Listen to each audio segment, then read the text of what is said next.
Sugar mills मालकान ने चीनी की सरकारी कीमतें मुस्तरद कर दी हैं। शुगर मिल्स मालकान ने फैसला हुकूमती एपलेट कमेटी में चैलेंज कर दिया है। तफसीलात हासिल करेंगे डॉन न्यूज़ के नुमाइंदे ताहिर शरानी से।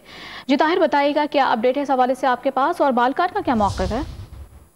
देखें, हुकूमत ने 20 अप्रैल को चीनी की जो ज़्यादा से ज़्यादा रिटेल कीमत 98 रुपये 82 पैसे और एक्स मिल कीमत 95 रुपये 57 पैसे फी किलो मुकर्रर की थी, जिसको शुगर मिल्स मालकान ने मुस्तरद कर दिया है। और शुगर मिल्स मालकान ने जो फैसला है वो हुकूमती एपीलेट कमेटी में चैलेंज कर दिया है। शुगर मिल्स मालकान का ये मौक़िफ़ है कि जो फी किलो चीनी है वो 115 से 120 रुपये में पड़ती है, वो कैसे 100 रुपये फी किलो से कम में बेच सकते हैं।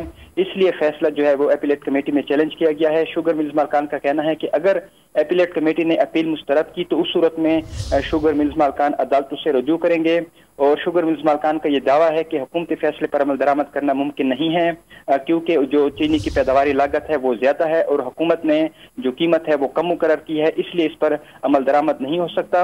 हुकूमत ने एपीलेट कमेटी में वफाकी सेक्रेटरी दाखिला और सेक्रेटरी पावर डिवीजन को शामिल किया है। जो चीनी की मुकर्रदा कीमतें हैं उनके खिलाफ एपीलेट जो कमेटी है वो अपील सुनेगी। जी ठीक है ताहिर शरानी, इस हवाले से आप तफसीलात बता रहे थे, बहुत शुक्रिया आपका।